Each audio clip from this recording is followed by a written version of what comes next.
Em nome do Pai, do Filho e do Espírito Santo. Amém. Que Nossa Senhora, Nosso Senhor Jesus Cristo, possa suprir as deficiências de minha exposição. Então, meus caros, vamos para mais uma aula aqui, não somente pelas Escrituras de Robert St. James. Estamos no capítulo Pais da Igreja, de Joseph Gallegos, talvez o mais importante capítulo do livro. Já falamos um pouco dos padres apostólicos, ou seja, de Santo Inácio de Antioquia, de Pápias, São Clemente de Roma, e vamos continuar aqui, né? Agora vamos para os pais do segundo e terceiro séculos.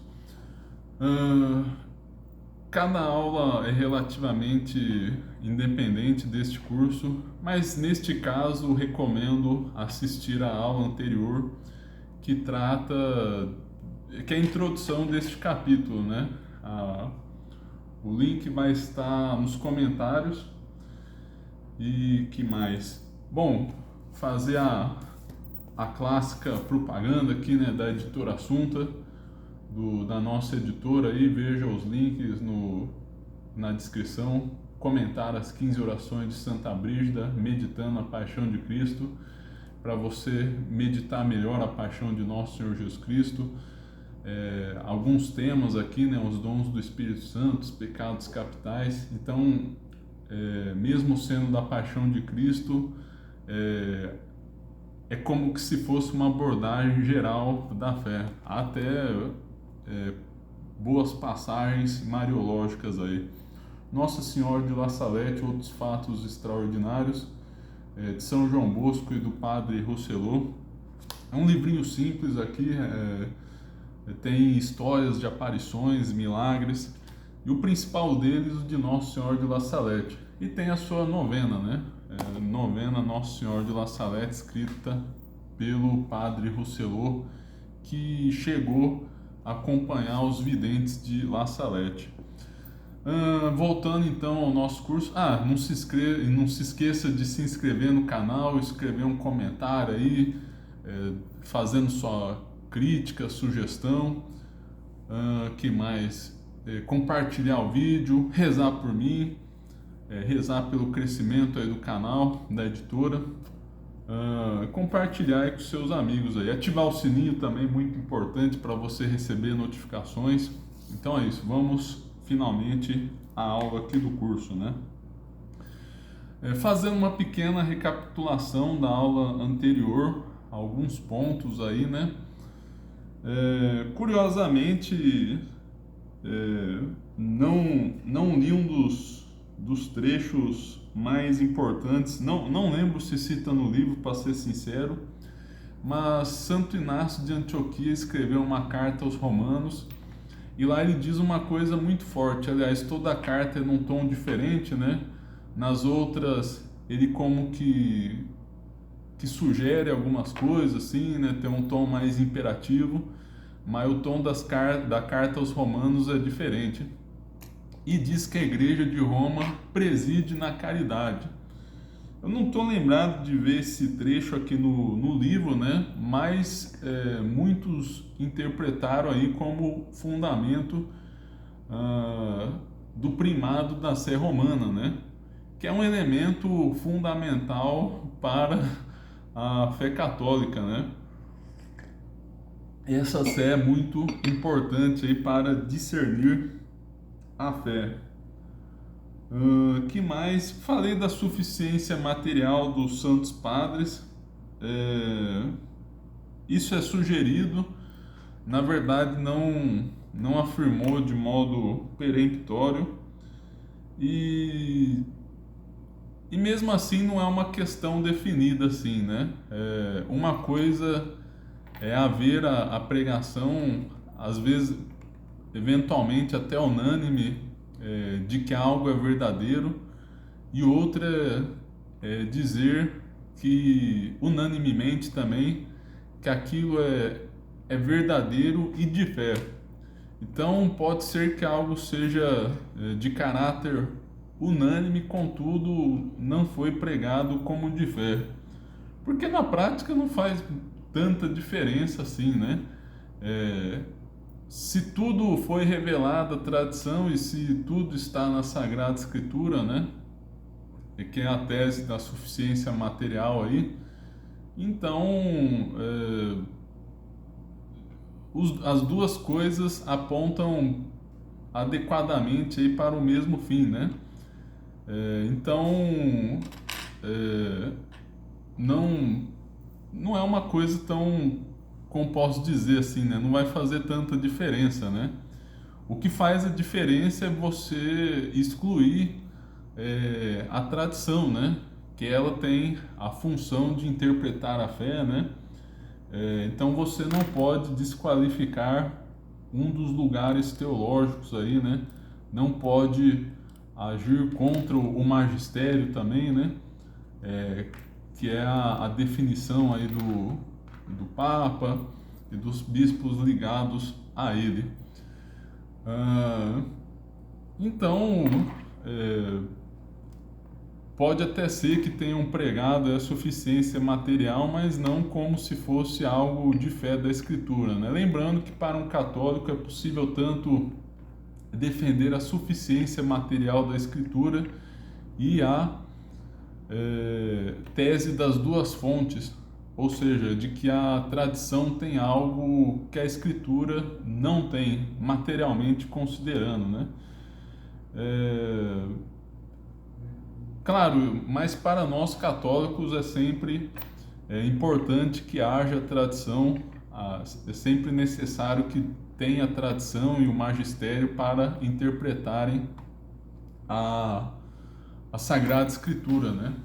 Então, não é possível que a Bíblia tenha suficiência formal, como alegam muitos protestantes. Só para esclarecer isso daí, né? E também, entre os santos padres, os autores dos primeiros séculos, vigorava uma perspectiva muito tipológica da Sagrada Escritura.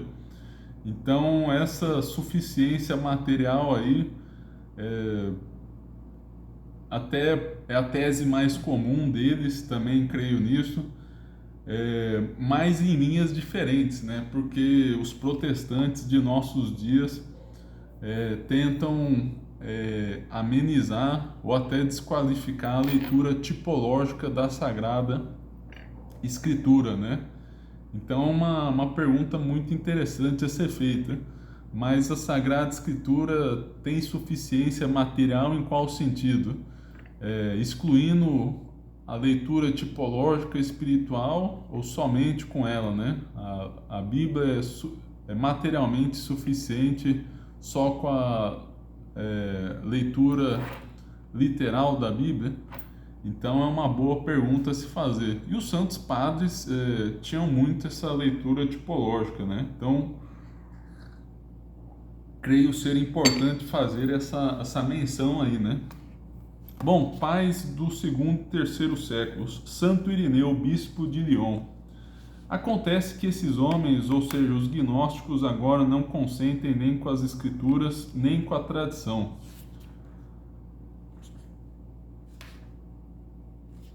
Não, hesitei aqui, né, que você vira a página assim e já tem uma diagramação como se fosse um outro subcapítulo, então é algo engraçado assim, né? Tem a citação e parece que já começa outro capítulo, mas na verdade não, é um subtópico do pais do segundo e terceiro século. Não sei, então tem aqui, né, aqui embaixo. Aí você vira a página, já tem aqui ó, já tem um subtópico aqui, né? Então até me deu um susto aqui. Mas enfim, os padres e os gnósticos, é um subtópico. O final do segundo século é marcado pelo primeiro desafio sério à tradição da igreja. Para começar, os apóstolos e seus discípulos imediatos faleceram. Então, na época de Santo Inácio,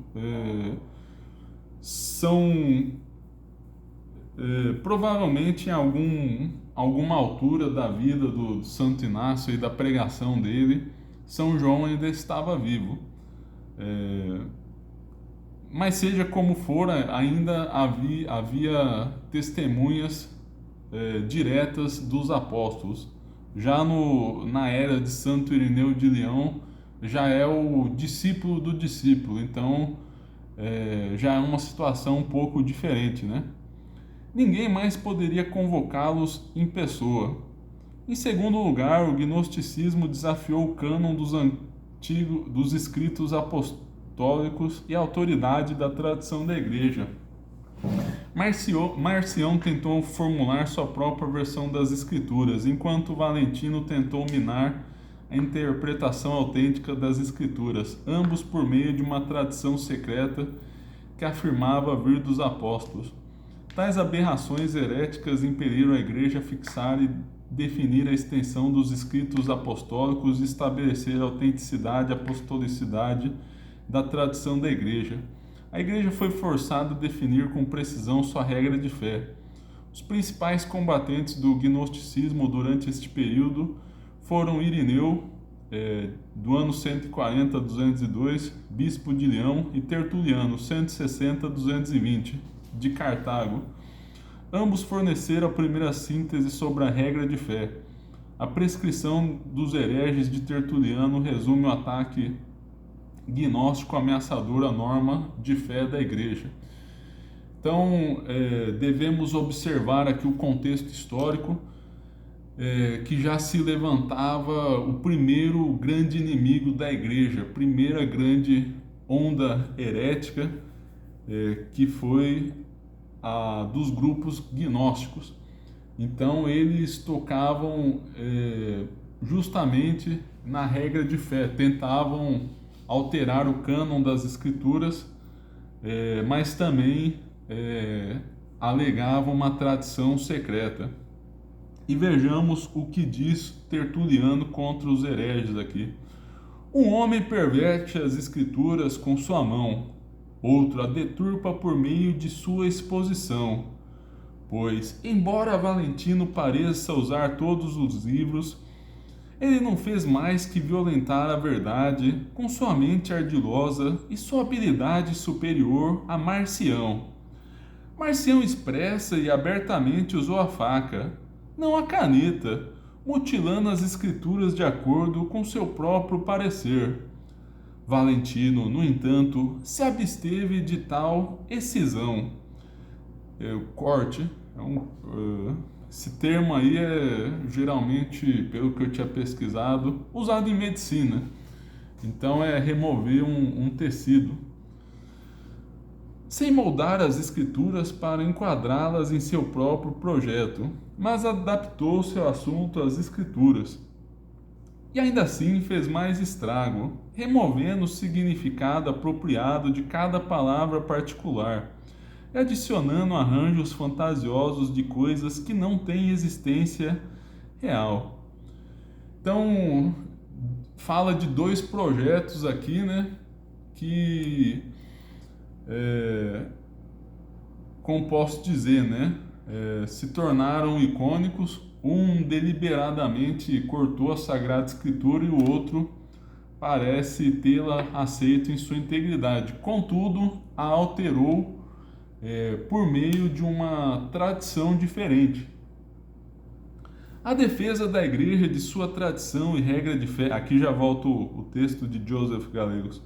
Neste tempo, inevitavelmente, elevou o prestígio e o valor do depósito apostólico ao nível de autoridade suprema. Aí vai falar um pouco da história aí. Vamos ver uma citação de Hipólito de Roma, que considerou o conteúdo geral de sua grande obra sobre o culto, a ordem e os sacramentos como expressão da tradição da Igreja. Vejamos sua citação. Ao chegar ao nosso tema mais importante, voltamo-nos para o assunto da tradição própria das igrejas, para que os devidamente instruídos se adaptem àquela tradição continuada e com plena compreensão de nossa exposição, tornem-se mais firmes nela. Então, falando da importância aí da tradição e que ela continuou. Vejamos uma citação aqui de Santo Irineu.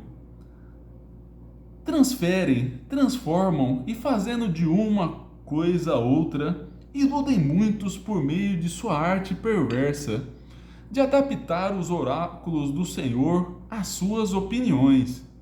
Sua maneira de agir é como se alguém, perante uma bela imagem de um rei construída em mosaico de pedras preciosas, por algum artista habilidoso, desmanchasse a figura de homem e fizesse com as joias deslocadas e mal dispostas a figura de um cão ou de uma raposa, e depois dissesse que aquela sim era a autêntica imagem do rei pretendida pelo hábil artista, comparando as mesmas gemas que, bem dispostas pelo primeiro artista, desenhavam a imagem do rei e, mal dispostas pelo segundo artista, figuravam um cão.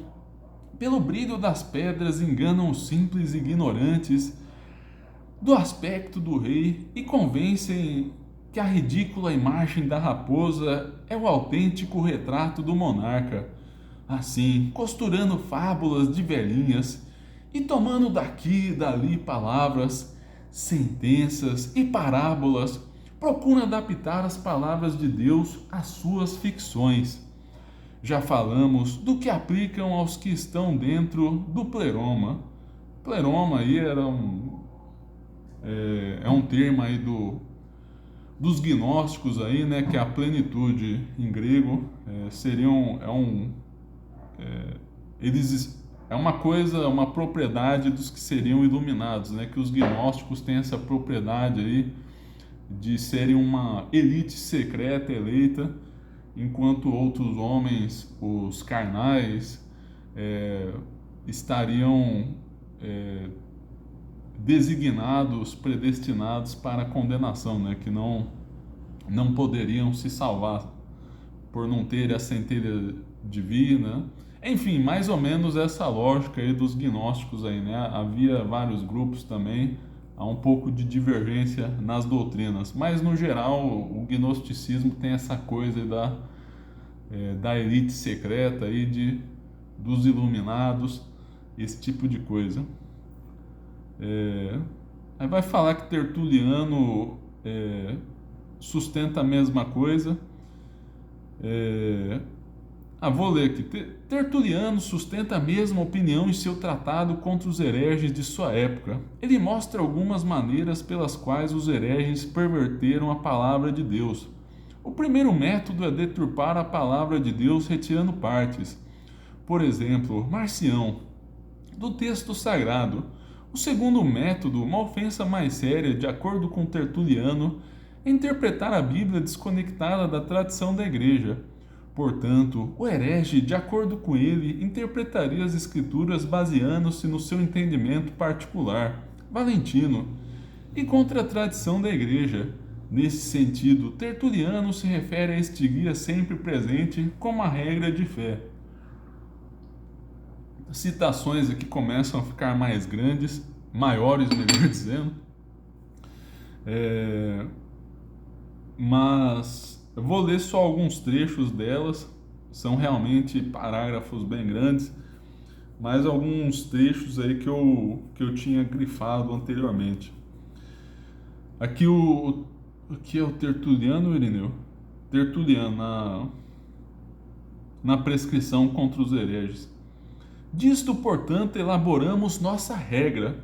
Assim como o Senhor Jesus Cristo enviou os apóstolos para pregar, nossa regra é: nenhum outro deve ser recebido como pregador, além daqueles a quem Cristo designou. Então, muito importante é a questão do envio. É um tema não muito tratado neste livro aqui no geral. São Francisco de Sales tratou muito bem no seu livro A Controvérsia Católica. O tema central do livro é estabelecer o envio e se Lutero e demais possuem envio ou não. Há o envio ordinário e extraordinário, se bem que ambos convergem para o mesmo ponto, né?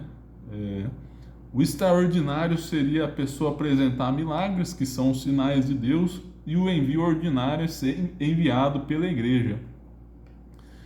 Mas, de certo modo, o extraordinário se reduz também ao ordinário, porque os dois não podem se contradizer, né? Há uma igreja que julga com segurança essas coisas aí, né? O próprio nosso Senhor Jesus Cristo aí se valeu dos dois. Ele apresentou milagres, mas mesmo assim mandou que alguns dos curados fossem à sinagoga apresentar a cura. Então esse é o tema aí do envio. Recomendo, portanto, a obra de São Francisco de Sales, que muito boa nesse sentido. E tem até várias traduções do Brasil aí, graças a Deus, um livro bem difundido nos nossos dias. É um livro que foi lançado há uns 10 anos no Brasil e já ganhou mais de uma tradução. Agora, isso que eles proclamaram, em outras palavras, o que Cristo os revelou, só pode ser comprovado com propriedade pelas igrejas fundadas pessoalmente pelos apóstolos. Então aqui um sinal da sucessão apostólica. Aí saltando mais um pouco aqui, resta então demonstrar se esta nossa doutrina, da qual agora damos regra, tem sua origem na tradição dos apóstolos, e se todas as outras doutrinas não procedem ipso facto da falsidade. Mantemos comunhão com as igrejas apostólicas, porque nossa doutrina não é em nenhum aspecto diferente da deles. Este é o nosso testemunho da verdade. Então, ter a comunhão com as igrejas apostólicas era uma regra muito importante, aí um elemento muito importante para Tertuliano. Agora uma citação de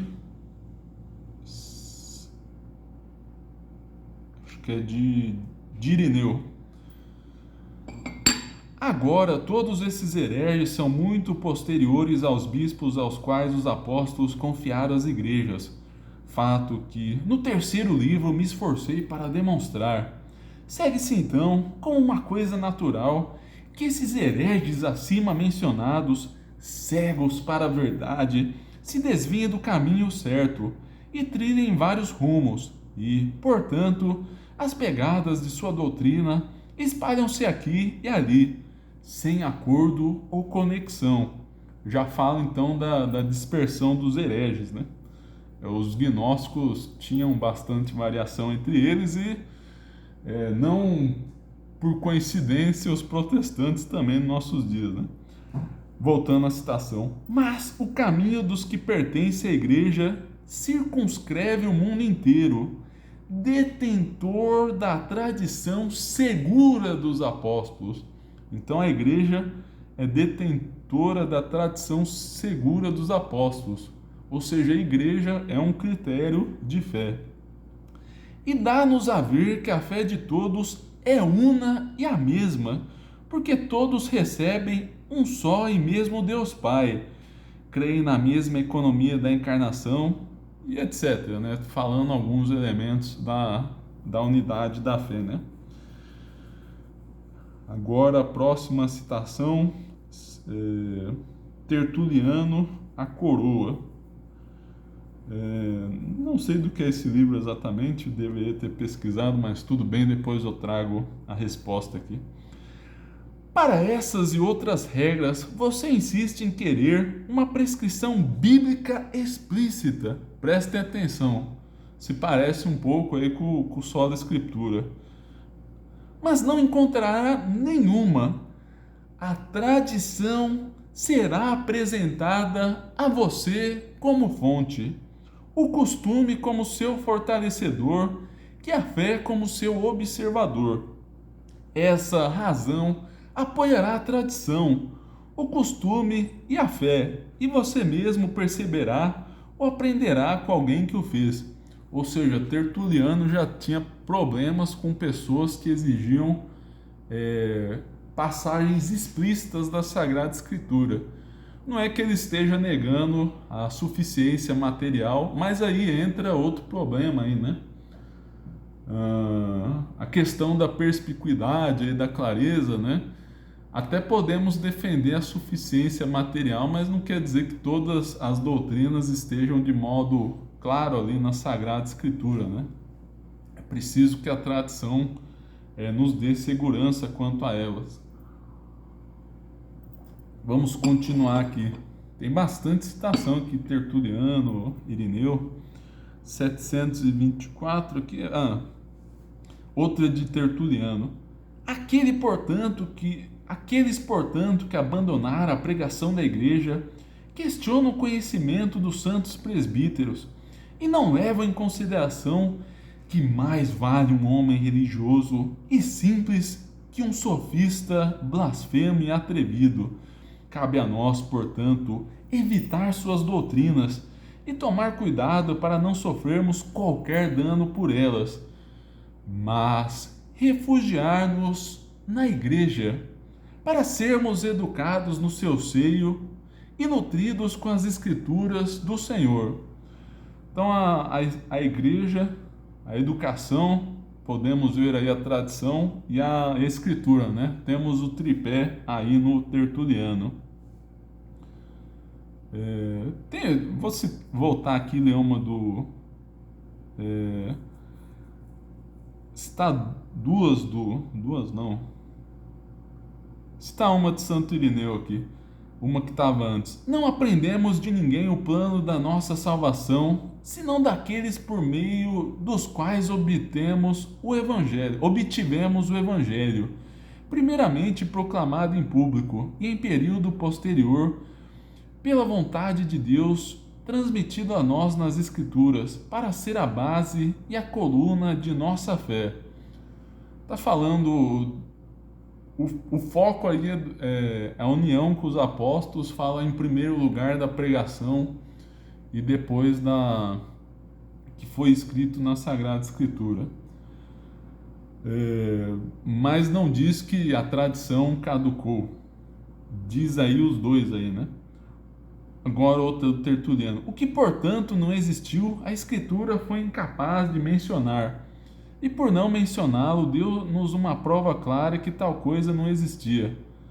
Pois se houvesse, a Escritura o teria mencionado. Aqui esse trecho aqui o autor até comenta acima, né? Para provar que os dois defendem a suficiência material das Escrituras, né?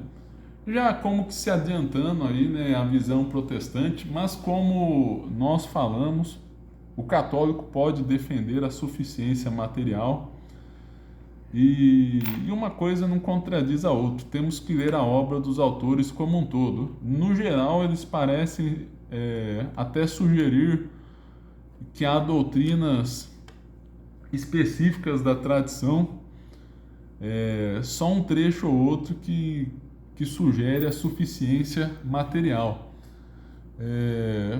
Mas enfim, o nosso autor aqui estava se adiantando a esse possível argumento protestante, né? Temos que ler os dois como um todo e ambos pregaram muito a necessidade da tradição para interpretar a Sagrada Escritura. Agora uma citação de outra de Irineu. Portanto, é necessário obedecer aos presbíteros da igreja, aqueles que, como eu mostrei, possuem a sucessão dos apóstolos e, juntamente com a sucessão do episcopado, receberam o carisma seguro da verdade, segundo o beneplácito do Pai. Ou seja, fala da submissão aí ao episcopado aí, né, da pregação dos padres e das pessoas enviadas aí pela igreja. Outra de Santo Irineu. De todas essas pessoas, portanto, cabe a nós mantermos-nos distantes e aderir àqueles que, como já observei, defendem a doutrina dos apóstolos e que, juntamente com a ordem do sacerdócio, presbíteri ordine, exibem falação e conduta irrepreensível para a confirmação e correção de outrem. Então, muito importante ter como autoridade e escutar quem segue a doutrina dos apóstolos e que foi enviado pela igreja aqui, né? Que fala dos sacerdotes aí, né? A ordem dos presbíteros. Trouxe até o termo em latim aí, né? Outra de Santo Irineu. Deixa eu ver onde começa, que eu não queria citar tudo. Bom, vou ler todo aqui. Vou comentar a introdução aqui, já que é pequenininha. Além do argumento geral baseado na sucessão apostólica, Irineu oferecia um atalho para este argumento, referindo-se à maior sé de todas, a sé romana. Então prestem bem atenção, esse daqui deve ser o mais importante trecho de todos. Como seria muito tedioso, em um volume como este, elencar as sucessões de todas as igrejas, refutaremos todos aqueles que, de qualquer maneira, seja por uma autossatisfação do mal, por vanglória ou por cegueira e opinião perversa, reúnem-se imprescindindo-se de qualquer legitimidade em encontros não autorizados. Abre colchetes. Fazemos isso, eu digo, fecha colchetes, indicando aquela tradição derivada dos apóstolos, da maior, mais antiga e universalmente conhecida igreja fundada e constituída em Roma pelos dois mais gloriosos apóstolos, Pedro e Paulo, como também, abre colchetes, apontando, fecha colchetes, a fé pregada aos homens, herdada por meio das sucessões dos bispos, pois é uma questão de necessidade que cada igreja, isto é, os fiéis de todos os lugares, deva concordar com esta igreja, por causa de sua autoridade preeminente, porque nela foi conservada, de maneira especial, a tradição que deriva dos apóstolos. Ou seja, já estava muito clara a doutrina aí da sé de Roma, né? Que o Papa e o Bispo de Roma resolve todas as questões de fé. Já vimos isso um pouco em Santo Inácio, né? Eu citei até no início da aula e ontem no São Clemente de Roma. Esse daqui é muito interessante. Esse daqui é de Santo Irineu. Quando, no entanto, eles são refutados nas escrituras, eles se voltam e acusam essas mesmas escrituras, como se não fossem corretas. Não, isso daqui na verdade eu pensei que era outra citação. Nem autoritativas, e afirmam que são ambíguas e que a verdade não pode ser extraída delas por quem ignora a tradição. Há hereges dos dois lados, né? Temos que ir além das aparências, o autor já se antecipa aí, né? Aos que focam exclusivamente na tradição e outros que negam a Sagrada Escritura, né? A Igreja Católica é de todos os lugares teológicos, né? Tem tanto a Escritura quanto a tradição, quanto o magistério aí, né? E ela provê argumentos e trechos de todas as fontes aí, né? A tradição aqui no caso é uma tradição secreta dos gnósticos. Lendo o comentário aqui, tanto Irineu quanto Tertuliano afirmam quase como se estivesse antecipando a novidade do conceito de sola escritura. Que o erro fatal dos hereges gnósticos era o abandono da regra de fé da igreja ao interpretar as escrituras. A interpretação e o julgamento privados eram considerados as armas causadoras de divisão e dissensão dos hereges gnósticos. Não surpreendentemente, o discurso sobre as seitas daquela época pode igualmente se aplicar às seitas denominacionais de nossos dias. Mas é importante notar o seguinte, né? Há uma dupla face aqui, né? Uma dupla etapa, uma dupla fase, melhor dizendo.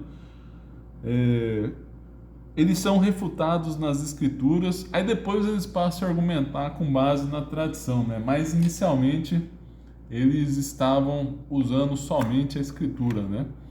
Então é um trecho, na verdade, um tanto é até difícil interpretar um pouco aí, né, para qual lado ele pende mais. Parece sugerir duas etapas aí, né?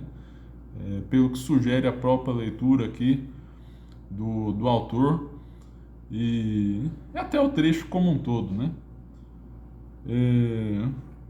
Outra de Tertuliano: onde se encontra diversidade de doutrina, aí, então, deve haver a corrupção, tanto das escrituras quanto de suas exposições.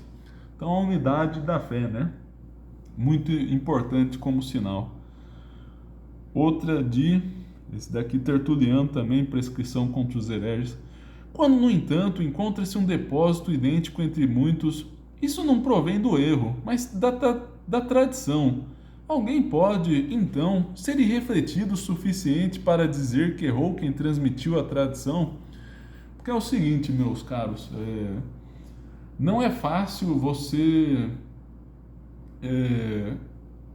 difundir uma doutrina em vários lugares do mundo, lembrando que naquela época não havia os meios de comunicação de hoje, e mesmo que houvesse também seria difícil. E havia uma grande unidade em 3 continentes, né? Na África, na Europa e na Ásia. Então, como isso é possível a não ser por ação da providência divina, né? Isso é um forte sinal da tradição. Na heresia, pelo contrário, aí havia grande dispersão. Vamos ver o que mais aí. Bom, meus caros, já deu 30 minutos aí, não quero estender mais. Eu acho que eu vou até fazer 4 aulas sobre esse capítulo. Eu não citei todos os trechos, né? Eu peguei alguns dos mais relevantes, mas acho que já deu para ficar claro aí que tanto Tertuliano quanto Santo Irineu defendiam a tradição aí como critério de fé, assim como os católicos de hoje em dia, né? Os dois já eram católicos, né? Então é isso, meus caros, até a próxima. Em nome do Pai, do Filho e do Espírito Santo. Amém.